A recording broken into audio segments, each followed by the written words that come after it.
थे। और उनके दो लड़के थे।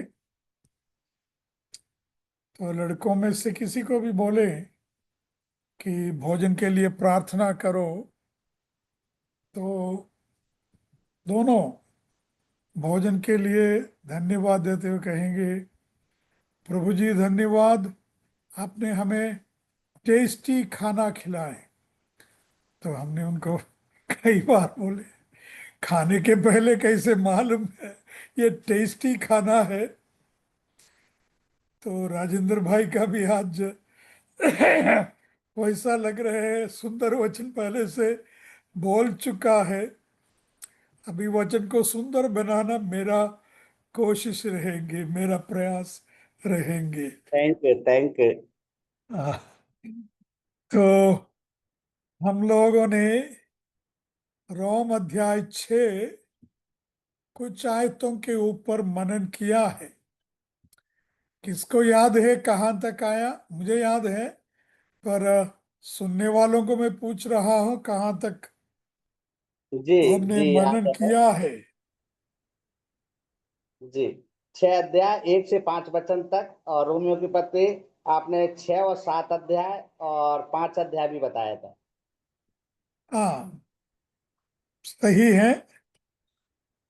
6 अध्याय, छठा अध्याय के 1 से 5 तक का वचन पर गौर किया, मनन किया। मैंने ये भी बोला था, भाई ने सही कहा।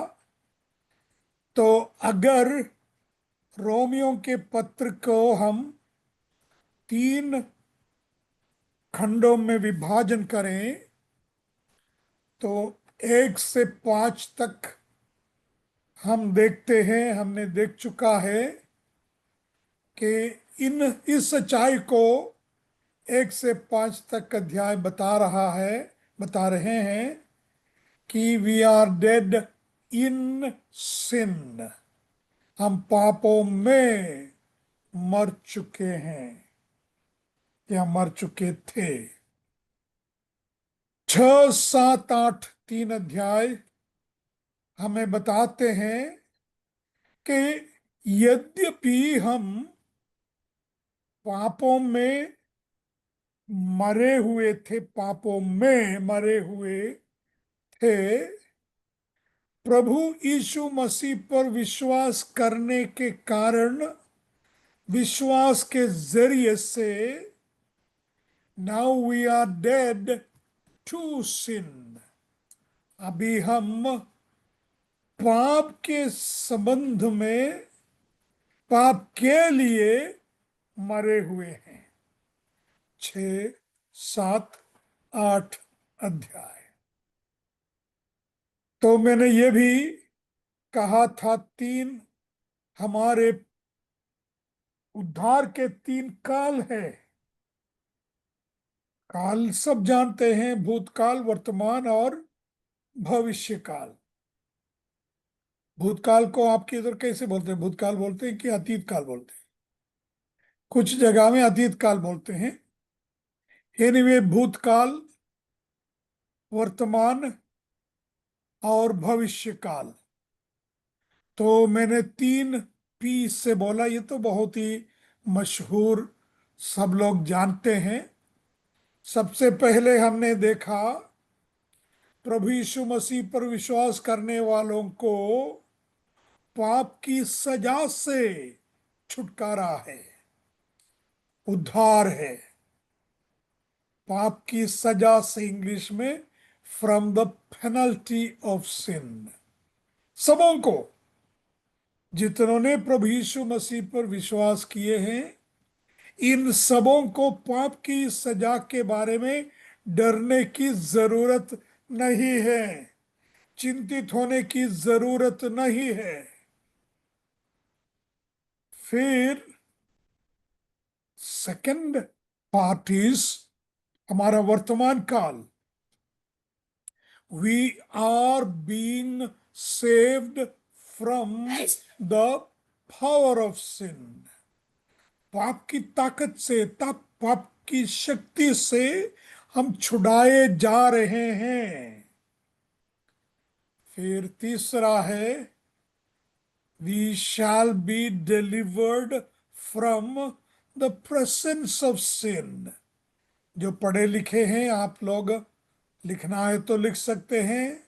उद्धार का, हमारे छुटकारे के भूतकाल है we are saved from the power penalty of सिन।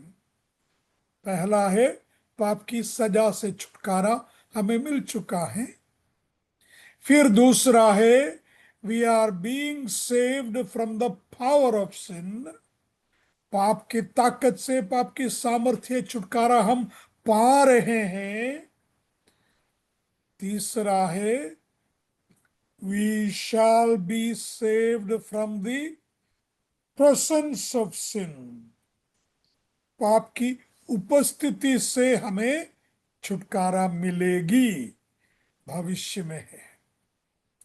तो चैप्टर 1 to 5, पहला अध्याय से लेकर 5वां अध्याय तक हमारे भूतकाल के बारे में है, और 6 के 8 अध्याय हमारा वर्तमान के बारे में है। तो हमने आखिरी में देखा हमारा उद्धार बपतिस्मा के सिलसिले में हमने विचार किया, क्योंकि पौलुस ने पहला वचन में ही पूछते हैं क्या करें हम। यदि अनुग्रह बढ़ता है, पाप जब बढ़े तो हम ज्यादा पाप करें ताकि ज्यादा अनुग्रह मिल जाए? नहीं। उसका अर्थ है, पौलुस ने कहा तुमने जितनों ने प्रभु यीशु मसीह में बपतिस्मा लिए हैं, बपतिस्मा लिया हुआ लोग यीशु मसीह के मृत्यु में शामिल हो चुके हैं। सुना है एक रेगिस्तान में असल में घटी घटनाएं बोल रहे हैं। अमेरिकन सैनिक अरब देश में ईरान के विरुद्ध लड़ाई करते थे, तो उधर के अमेरिकन सेना में चैपलेन रहता है, यानी एक पास्टर जैसा वचन बोलने वाले। तो रेगिस्तान है, मरुभूमि है, सिर्फ रेती रेती ही मिलेगी, कुछ भी दूसरा कुछ भी नहीं है, पानी नहीं, कुछ भी नहीं। तो उन सैनिकों में से एक बंदे का विश्वास हुआ, उसको तुरंत बपतिस्मा चाहिए था। तो कैसे बपतिस्मा करें? रेती में डुबाए। तो उस चापलिन की एक आइडिया ऐसा हुआ कि ऐसे हुई कि ये मिलिट्री कैंप में कॉफिन भी रखते हैं। कॉफिन यानी शव रखने के बॉक्स, उसको क्या बोलते हैं, पेटी। दूसरा एक शब्द है मंचा बोलते हैं क्या, शव शव के पेटी क्या बोलते हैं ब्रदर? हम दफनाने को लेके जाते हैं, उसको क्या शब्द है अपनी भाषा में? ताबूत। हाँ, ताबूत, राइट। मैं अभी बताता। ओके, कॉफिन में इसमें है डिक्शनरी। कॉफिन, ताबूत, राइट, थैंक यू। शवाधार, शव पेटी का, शव पेटी भी बोलते हैं, मलयालम में भी वही बोलते हैं। तो वहां सैनिकों के लिए जो मरते हैं उनके लिए ताबूत बहुत रखे थे, पेटी। तो पास्टर ने बोला अभी क्या करूं, इधर पानी नहीं है, मरुभूमि है। जिसका बपतिस्मा होना था उसको एक ताबूत में रखे थोड़ी देर, और पिता पुत्र पवित्र आत्मा के बारे नाम में, और फिर उसको उसको उठा दिया। एक रीति में वो सही है, क्योंकि बपतिस्मा के द्वारा हम दर्शाते हैं कि हम यीशु के साथ मर गए हैं। फिर यीशु के साथ जी उठे हैं। यीशु जब मरा, सामान्य शरीर के साथ मरा। ध्यान से सुनिए, यीशु जब मरा, साधारण एक शरीर, एक मानुषिक शरीर के साथ मरा, पर जी उठा। उसका शरीर एक अलग सा शरीर था, जिसको ग्लोरिफाइड बॉडी बोलेंगे, रिसरेक्शन बॉडी, पुनरुत्थित शरीर था। कैसे मालूम? यूहन्ना अध्याय 20 में हम देखते हैं, अभी खोलने के वक्त नहीं है। शिष्य, मैंने ये बता चुका हूं, फिर भी दोहरा रहा हूं। तो शिष्य यहूदियों के डर के मारे दरवाजा सब बंद करके एक रूम में छुपे हुए थे। यीशु उनके बीच में आकर खड़ा रह के बोले, तुम्हें शांति हो। क्योंकि तब पुनरुत्थान के बाद यीशु को ऐसा शरीर प्राप्त हुआ जो दीवार, दरवाजा, ऐसी कोई भी चीज उस शरीर की बाधा नहीं रही, रोक नहीं सकता। फिर आखिरी में हम देखते हैं 40वां दिन पहाड़ में लेके गए यीशु अपने शिष्यों को। तो बातें करते करते करते अचानक यीशु ऊपर उठा लिया गया, ऊपर उठा लिया गया। ऐसा एक शरीर, पुनरुत्थित शरीर। शिष्य ऊपर देखते रहे अचंभित होकर, ये क्या हो रहे? अभी तक हमारे बीच में थे, अभी तक हमसे वार्तालाप कर रहे थे, ये अभी क्या हो रहे हैं? तो फिर स्वर्गदूत प्रकट हो गए। कहानी याद नहीं तो हम खोलेंगे बाइबल।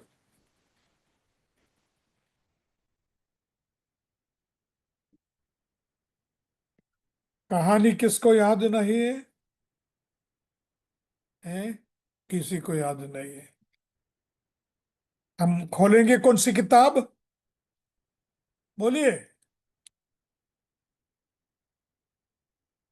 हाँ,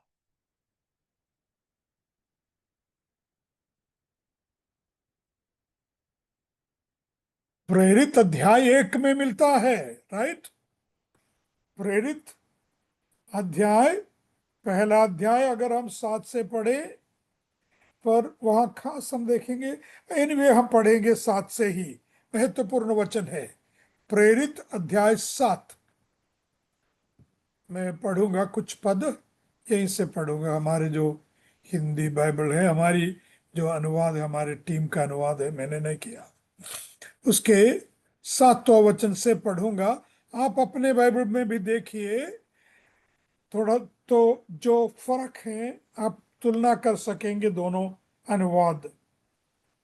7वां वचन से पढ़ूंगा। पिता के अधिकार में तय तिथियों या युगों के पूरे ज्ञान की खोज करना तुम्हारा काम नहीं है। क्योंकि छठा पद, छठा भी पढ़ेंगे। इसलिए जब वे सब वहां उपस्थित थे, उन्होंने प्रभु से प्रश्न किया, प्रभु, क्या आप अब इस समय इस्राएल राज्य की पुनर्स्थापना करेंगे?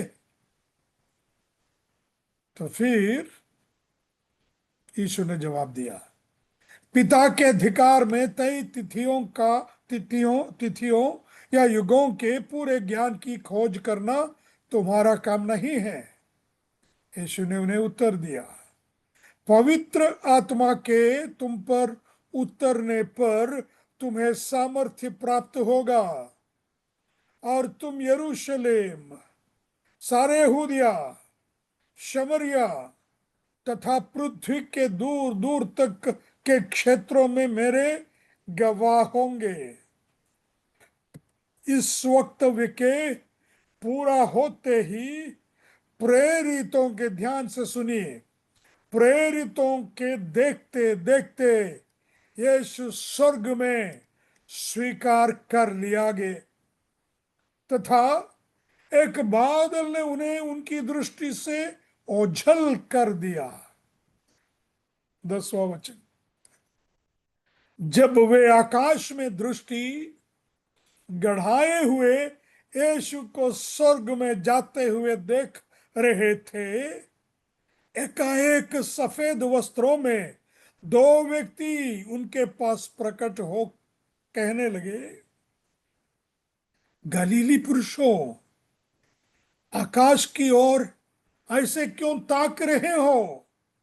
यह यीशु जो देखते देखते तुम्हारे मध्य से स्वर्ग में स्वीकार कर लिए गए हैं, ठीक इसी प्रकार दोबारा आएंगे, जिस प्रकार तुमने उन्हें स्वर्ग में स्वीकार होते हुए देखा है।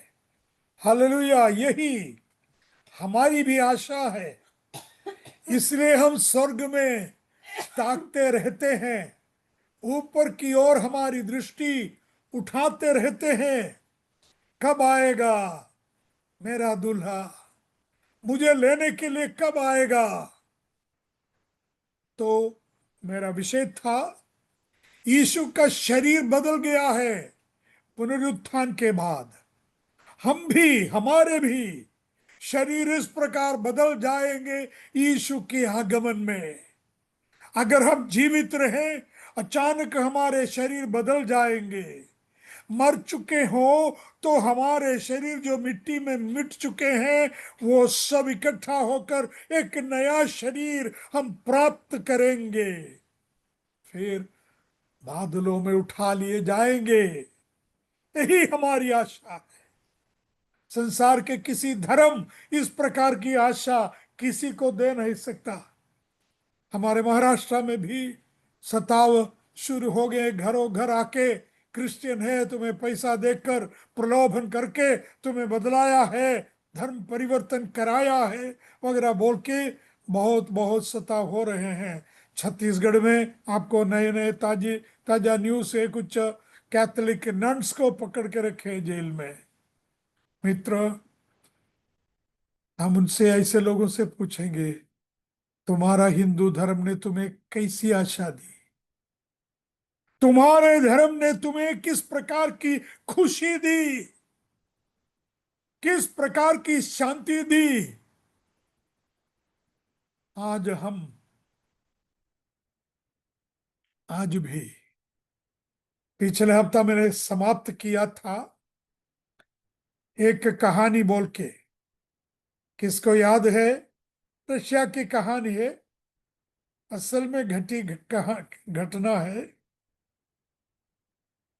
याद है ना? नहीं है। असल में घटी घटना है। केजीबी, रशियन के जासूस पुलिस घर घर जाते थे, और विश्वासी लोग जहां भी इकट्ठे होते हैं, और एक टीम आया पुलिस के, जासूसी पुलिस के, सादा ड्रेस में आएंगे, यूनिफॉर्म पहन के नहीं। तो दरवाजे में खटखटाए, तो दरवाजा खोले तो पुलिस अंदर आए। तो बोले, तुम जो मीटिंग बैठे हैं ये गैर कानूनी मीटिंग है, तुम्हारा कोई रजिस्ट्रेशन नहीं है, दिस मीटिंग इज इलीगल। तो इफ एनीवन वांट्स टू, किसी को यीशु मसीह को तिरस्कार करके, यीशु मसीह को छोड़ के, विश्वास छोड़ के बाहर जाने की इच्छा है तो बाहर जाओ। 3-4 लोग बाहर गए। तो फिर और भी पुलिस ने पूछा, और किसी को जाने की इच्छा है क्या? नहीं है। तुम सब हाथ ऊपर करो। तो हाथ ऊपर किया, लगा कि अभी गोलीबारी होगी, सबको फटाक फटाक मार डालेंगे। तो फिर जब पुलिस ने बोले, हम हाथ उठाकर प्रभु की आराधना करें, क्योंकि पिछले हफ्ता हम इसी प्रकार एक मीटिंग में गए, लोगों को पकड़ के जेल में डालने के लिए गए, पर वहां जो सुसमाचार बोला जाता था वो हमने ध्यानपूर्वक सुने। यीशु मसीह ने हमारे जीवन में कार्य किया। यद्यपि हम जासूस पुलिस है, सीक्रेट पुलिस है, फिर भी हम अभी उद्धार पाए हुए विश्वासी लोग हैं। तुम्हारे साथ हम भी आराधना करेंगे। यहां समाप्त किया था पिछले हफ्ता। आज रोम छठा अध्याय के छठा वचन से हम और थोड़ा पढ़ेंगे, देखते हैं कहां तक जा पाएंगे। 6 वचन से, भी 5 वचन से पढ़ूंगा क्योंकि वहां नया पैराग्राफ है। यदि हम मसीह यीशु की मृत्यु की समानता में उनके साथ जोड़े गए हैं, तो निश्चित ही हम उनके पुनरुत्थान की समानता में भी उनके साथ जोड़े जाएंगे। हमें ये मालूम है कि हमारा पहले का मनुष्यत्व मसीह के साथ ही क्रूसित हो गया था, कि हमारे पाप का शरीर निर्बल हो जाए और इसके बाद हम पाप के दास न रहे। क्योंकि जिन व्यक्ति की मृत्यु हो चुकी है वो पाप की अधीनता से मुक्त हो चुके हैं। अब यदि मसीह के साथ हमारी मृत्यु हो चुकी है तो हमारा विश्वास है कि हम उनके साथ जीवित भी रहेंगे।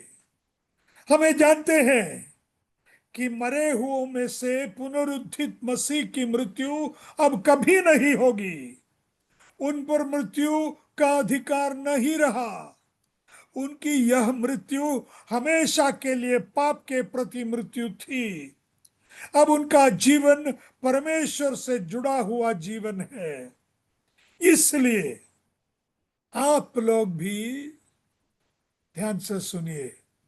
मुझे बोलने की जरूरत नहीं है, इतने सुंदर रीति में पौलुस ने लिखा है 11वां पद। इसलिए आप लोग भी स्वयं को पाप के प्रति तो मरा हुआ परंतु मसीह यीशु में परमेश्वर के प्रति जीवित समझिए। अतएव आप लोग अपने मरणशील शरीर में पाप का शासन न रहने दे कि उसकी लालसाओं के प्रति समर्पण करे। अपने शरीर के अंगों को पाप के लिए अधर्म के साधन के रूप में प्रस्तुत न करते जाइए, परंतु स्वयं स्वयं को मरे हुओं में से जीवितों के समान परमेश्वर के सामने प्रस्तुत करिए तथा अपने शरीर के अंगों को परमेश्वर के लिए धार्मिकता के साधन के रूप में प्रस्तुत करिए। एक सवाल हमारे सामने है। हमारे शरीरों को मरा हुआ हम समझते हैं। हमारा शरीरों को मरा हुआ हम समझते हैं। यहां पौलुस ने कहा भी 6 पद में, 2000 सालों के पहले जब यीशु मसीह सलीब पर चढ़ाया गया, एक अजीब सी बात हुई, एक अविश्वसनीय बात हुई। क्या है? मेरा पुराना पापी स्वभाव यीशु के साथ क्रूस पर चढ़ा दिया गया। यीशु के साथ मेरा पुराना स्वभाव चढ़ा दिया गया। तो एक अर्थ में मैं मर चुका हूं। मैं एक अर्थ में मर चुका हूं, मेरा पुराना स्वभाव। इसके बारे में थोड़ा सा गौर करना जरूरी है। तो हमारा पुराना स्वभाव मर चुका है, तो फिर हम क्यों पाप करते हैं?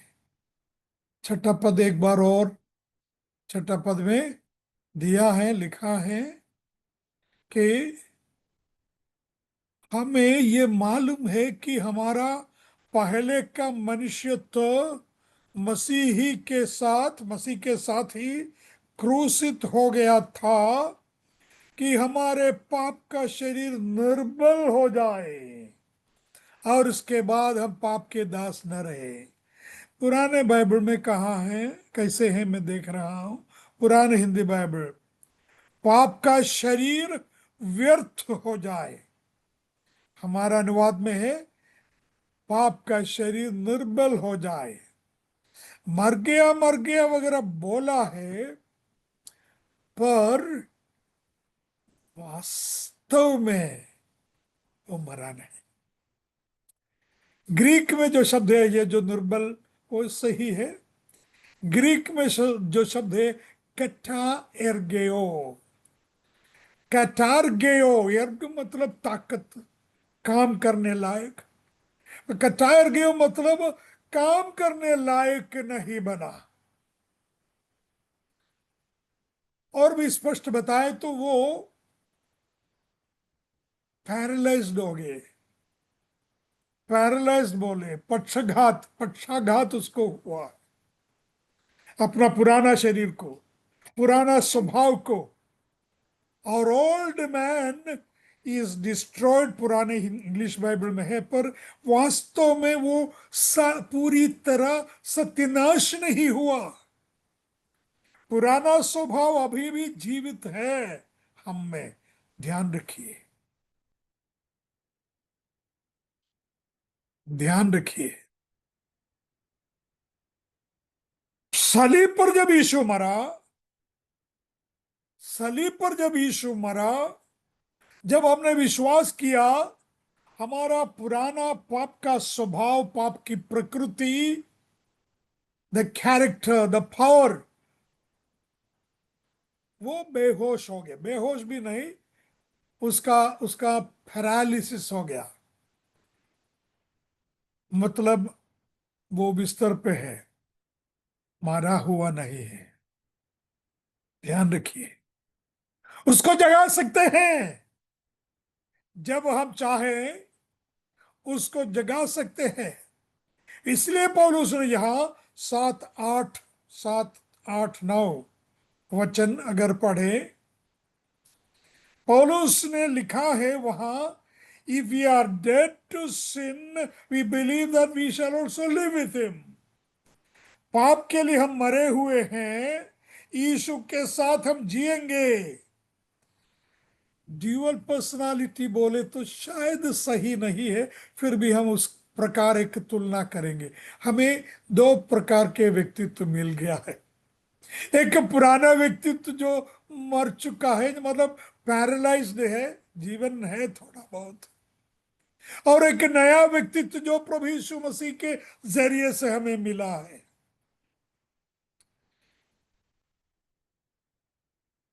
We know that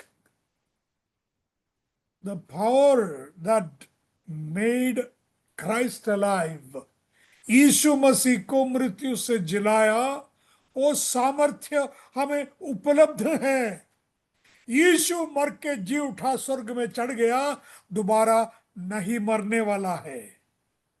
हमारा पुराना व्यक्तित्व मर गया है, पैरालाइज हो गया है, अशक्त बन चुका है, उसका कोई प्रभाव नहीं, फिर भी वो जीवित है कहीं ना कहीं।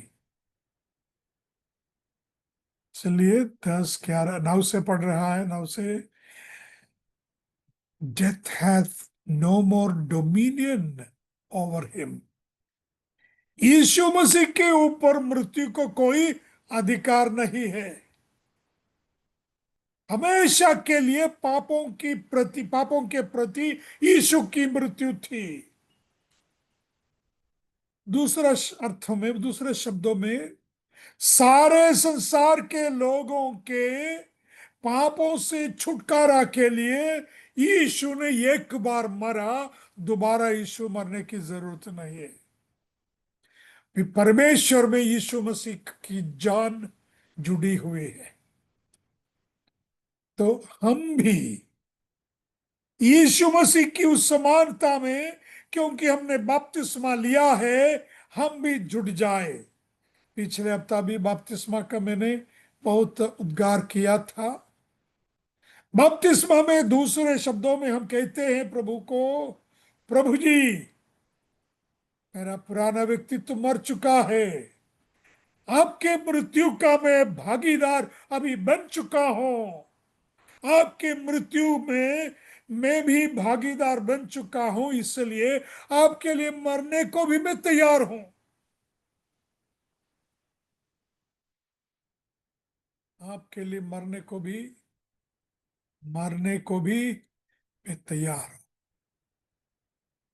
तो आज हम अपने आप को मसीह यीशु में मरे हुए थे, मसीह यीशु के जो नया जीवन है, उस जीवन के कारण हम भी नया समझ लीजिए। 11वां पद के अंत में ऐसे पढ़ते हैं ना, इसलिए आप लोग भी स्वयं को पाप के प्रति तो मरा हुआ, परंतु मसीह यीशु में जीवित समझिए। मसीह यीशु में जीवित समझिए। वो शब्द के बारे में एक सेकंड हम रुक के मनन करेंगे। काउंट योर सेल्फ और रेकन योर सेल्फ। इंग्लिश में, मेरी इंग्लिश में काउंट योर सेल्फ, हमारा अनुवाद में समझिए, जीवित समझिए। वहां कभी कभी ग्रीक भी देखना पड़ता है, बाइबल ट्रांसलेशन चेकिंग करते वक्त। ये जो समझिए शब्द है ग्रीक में लोगिजोमाई। लोगिजोमाई मतलब ऐसा गिनो, मरा हुआ गिनो। मरा, यीशु के साथ पापों के प्रति मरा हुआ गिनो, और अभी यीशु के साथ जीवित गिनो। गिनना चाहिए यीशु के साथ, हम अपने आप को जीवित गिनना चाहिए, गिनना चाहिए।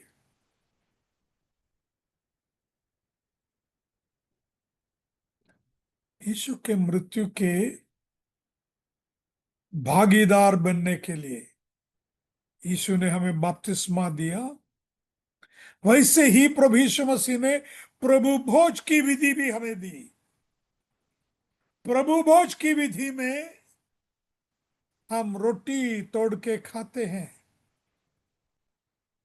रोटी तोड़ के खाते हैं, और रोटी तोड़ते वक्त हम उस क्रूस की नजारा देखते हुए, यीशु हमारे प्रति मरण, अति कठोर क्रूर मृत्यु सहते हुए जो जिस प्रकार मरा, उसका हम मनन करते हुए रोटी तोड़ते हैं। वैसे तो रोटी तोड़ना चाहिए, केवल एक कार्यक्रम है, एक अनुष्ठान है, उसके मुताबिक नहीं, बल्कि यीशु के सलीब के नजारा, उस वेदना के नजारा, उस तड़पते हुए शरीर को देखते हुए हम रोटी तोड़ना चाहिए, उसमें से हिस्सा लेना चाहिए।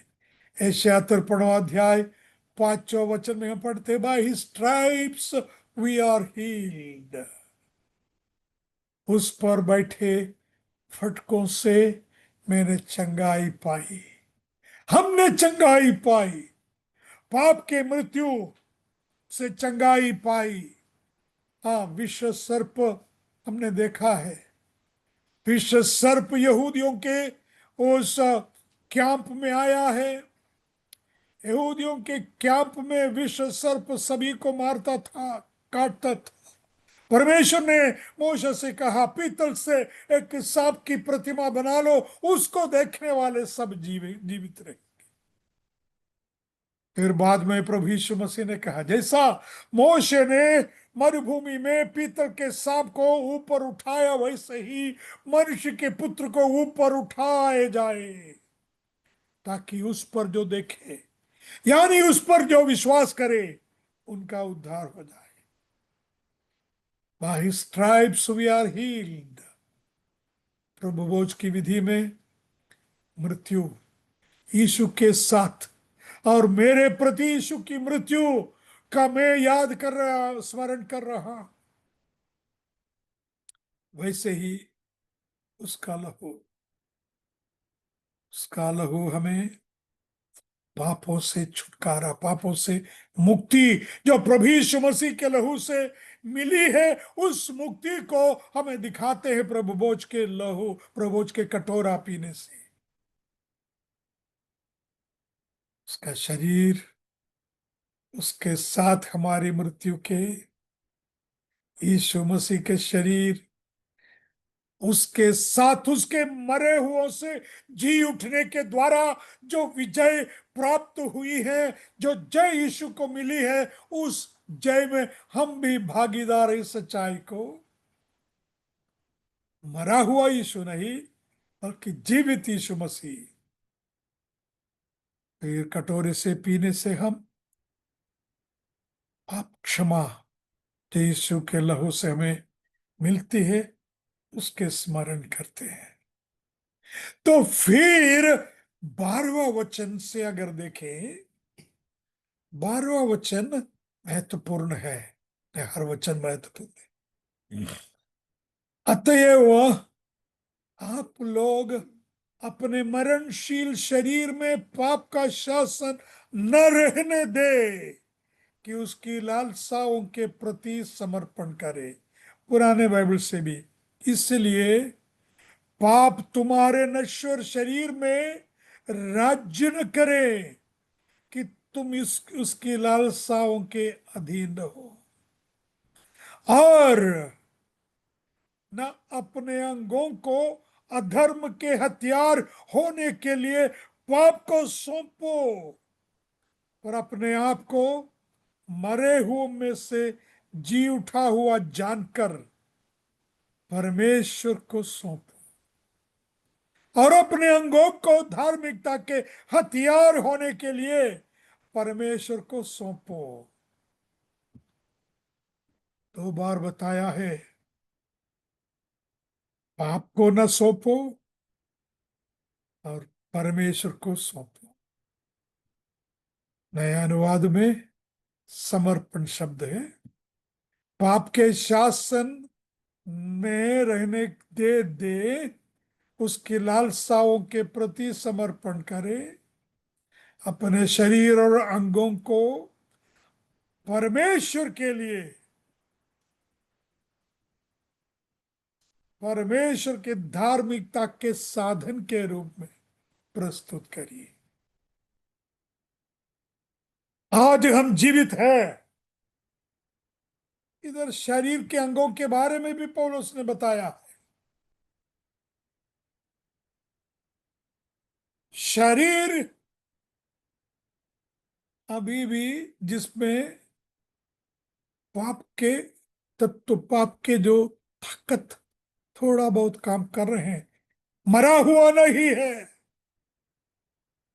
मरा हुआ नहीं है।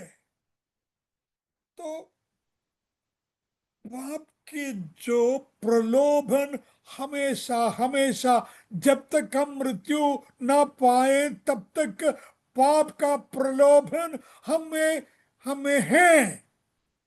पौलुस कहता है, 2 स्वामियों से एक स्वामी को चुनो। इधर शैतान शब्द इस्तेमाल नहीं किया। एक स्वामी को तुम चुन सकोगे, वो है पाप। एक पावर, एक ताकत तो तुम्हारे अंदर है, अभी सोया हुआ है समझ लो, सोया हुआ है समझ लो।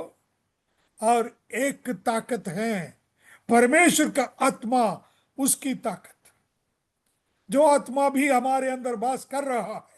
दोनों के आपस में लड़ाई है। एक तरफ पाप में हमें गिराने वाली ताकत, गिराने के प्रयास की ताकत, और एक तरह स्वर्ग के नागरिक हो, इस सच्चाई हमें समझाते हुए रहने वाली ताकत। तो इन दोनों में से स्वामी कौन रहे?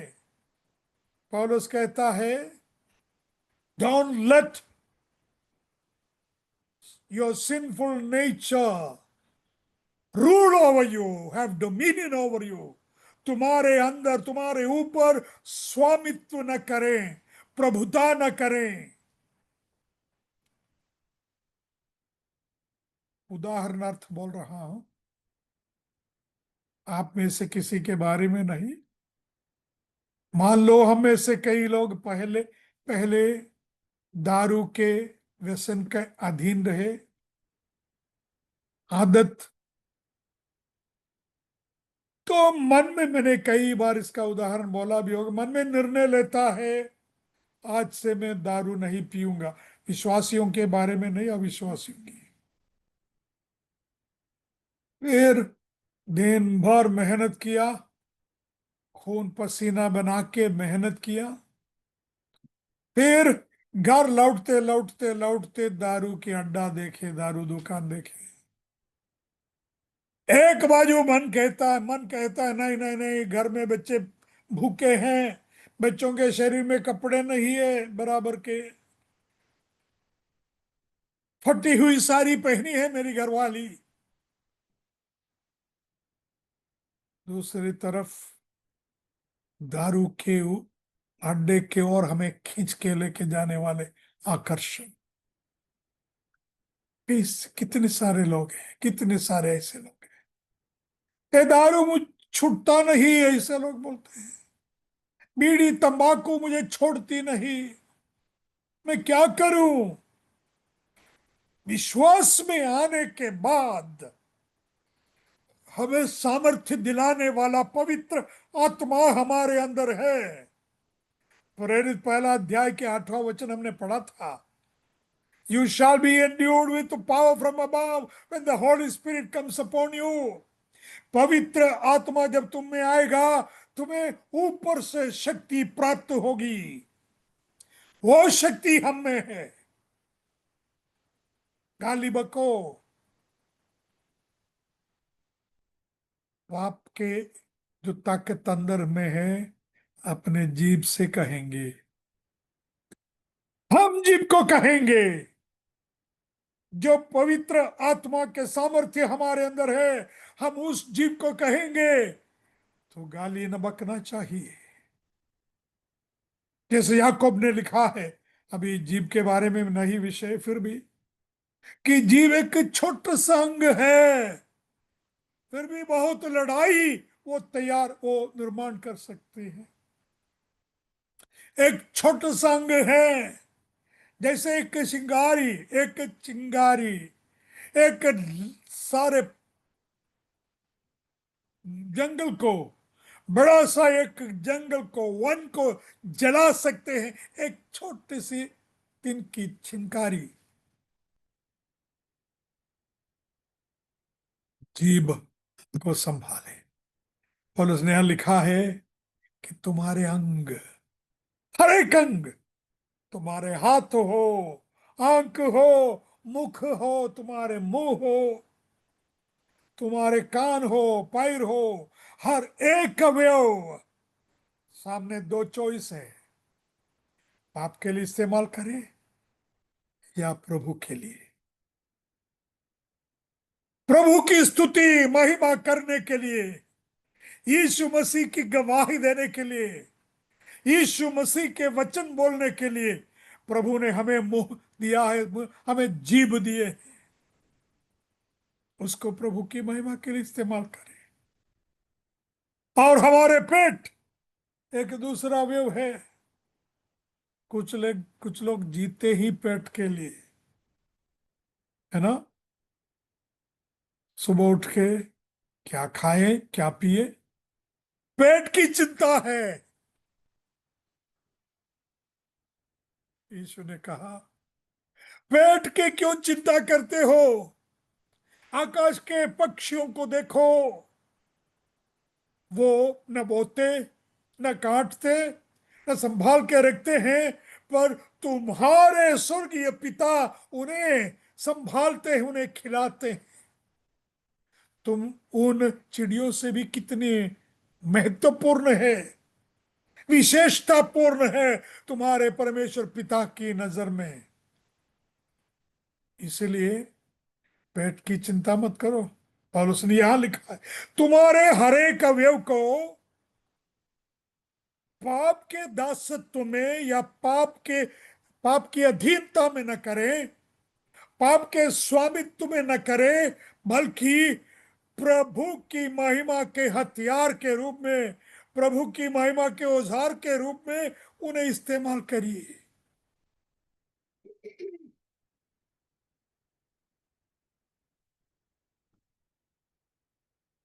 हाँ मित्र, हर एक अवयव के बारे में, हर एक अवयव के बारे में बताया है।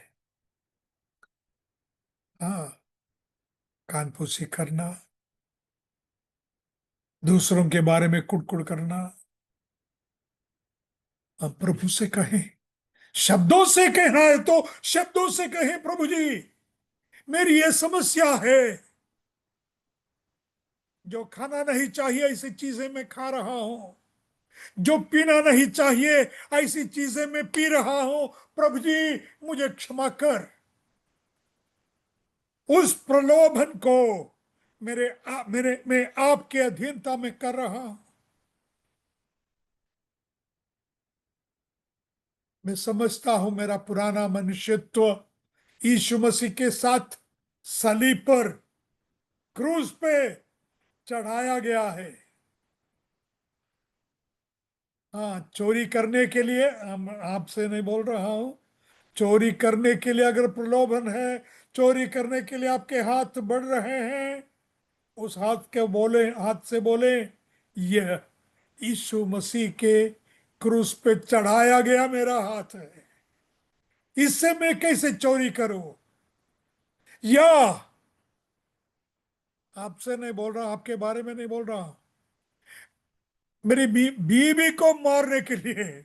आप में से कोई नहीं करते हैं, मुझे मालूम है, फिर भी उदाहरण के लिए बोल रहा हूं, बीवी को मारने के लिए जब हाथ बढ़ाओगे, हाथ से कहना, यीशु के सलीब के, यीशु के साथ सलीब में मारेगे, सलीब में कीले ठोकेगे, कीले मारेगे, हाथ है, इससे मैं कैसे मेरी बीवी को मारूं। कोई भी, अभी सॉरी यूसुफ की कहानी आपको मालूम है, बोलने की जरूरत नहीं। कई युवा मेरे सुनते होंगे, अभी नहीं तो बाद में रिकॉर्डिंग सुनेंगे। उन युवाओं से बोले, जब प्रलोभन हुआ यूसुफ को, किस प्रकार के प्रलोभन, किस प्रकार के, मैं कहने के मतलब, मेरे कहने के मतलब है, अपनी सेठानी, अपनी सेठानी प्रलोभन दे रही है उसके साथ पाप करने के लिए। सादी बात तो ठीक है, अगर अपने सेठानी, मालकिन, मालकिन के साथ अगर पाप करने का प्रलोभन आया, कई प्रकार के विचार जोसेफ के मन से गुजरे होंगे। उत्पत्ति 39वां अध्याय में है कहानी।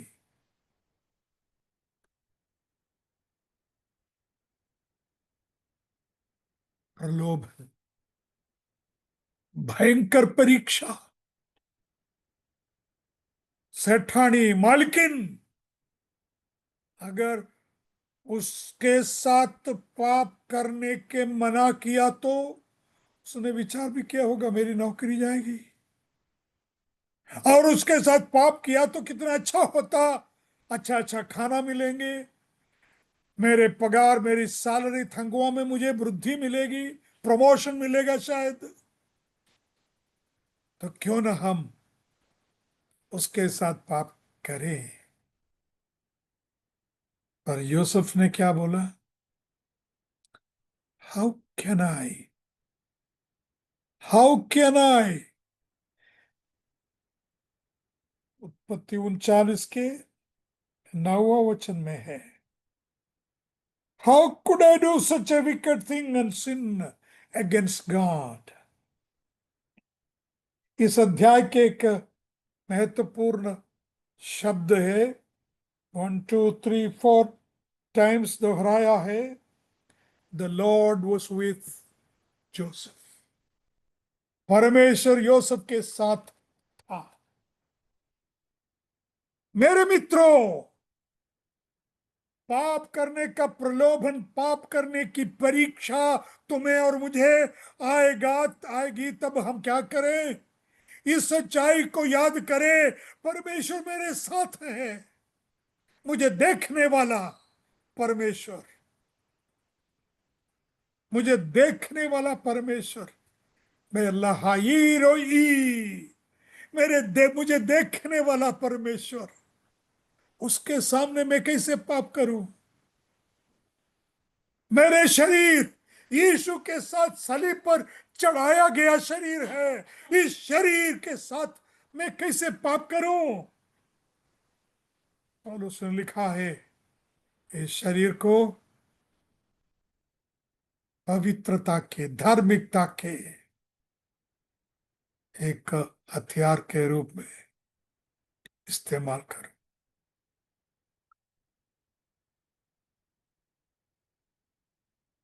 पाप खतरनाक है। शैतान हमें किसी भी रीति में निगलने के लिए, फाड़ डालने की तैयारी में है। पहला पत्रस 5 के 8 में है ना? Satan is roaming around like a roaring lion, seeking whom he would devour. किसको फाड़ के खा जाए, उस विचार में घूमने वाले शेर के समान, सिंह के समान है शैतान।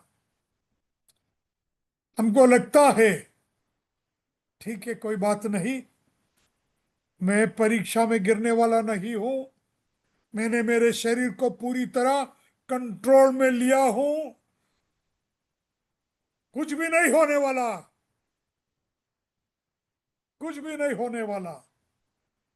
मैंने आपको बोला होगा शायद, डॉक्टर बिल्ली ग्राहम वृद्ध होने के बाद भी, एक बूढ़ा होने के बाद भी पहले से वैसे ही है, तो बूढ़ा होने के बाद भी अकेली अपनी सेक्रेटरी स्त्री थी, सेक्रेटरी के साथ अकेले नहीं बैठेंगे, अगर बैठे तो भी सारे दरवाजा, खिड़की, सब कुछ खुला, कभी बंद दरवाजे में अकेली स्त्री के साथ नहीं बैठते थे। कारण एक है लोग देखते हैं, दूसरा है प्रलोभन। कभी भी शैतान कभी भी हमें हरा डाल सकते हैं। एक सर्कस की कहानी असल में घटी घटना है। सर्कस में एक शेर, एक सिंह था, उसको चलाने वाला, उसको उसको ट्रेनिंग देने वाला बहुत अच्छा उसको ट्रेनिंग दिया।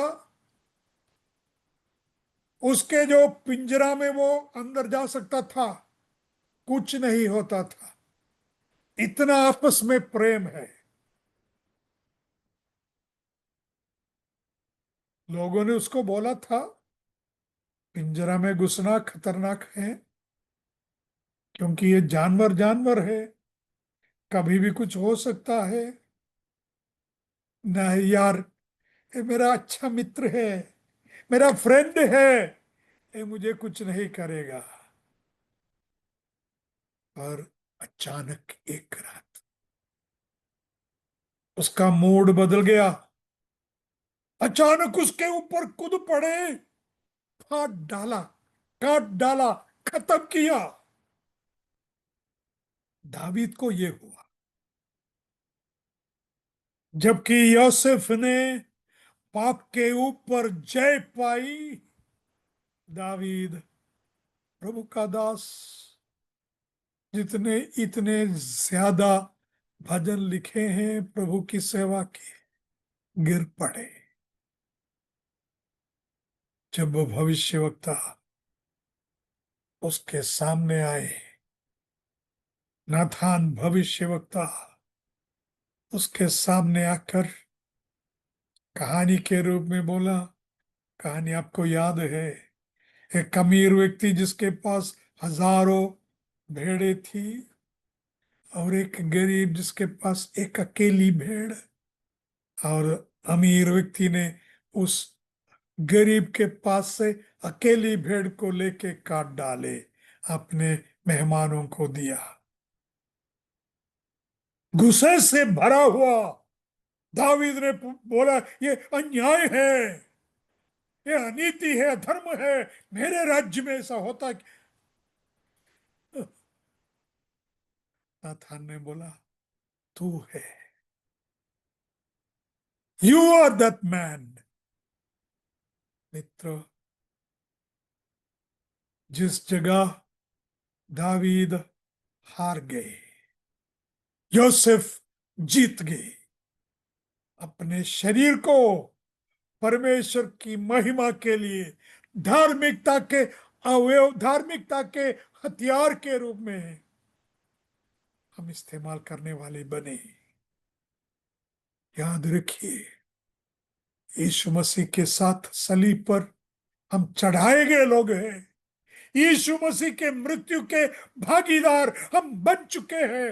यीशु मसीह के पुनरुत्थान की समानता में हमने भी बपतिस्मा के बाद पानी से जिलाए गए, उठाए गए लोग हैं। प्रभु की महिमा।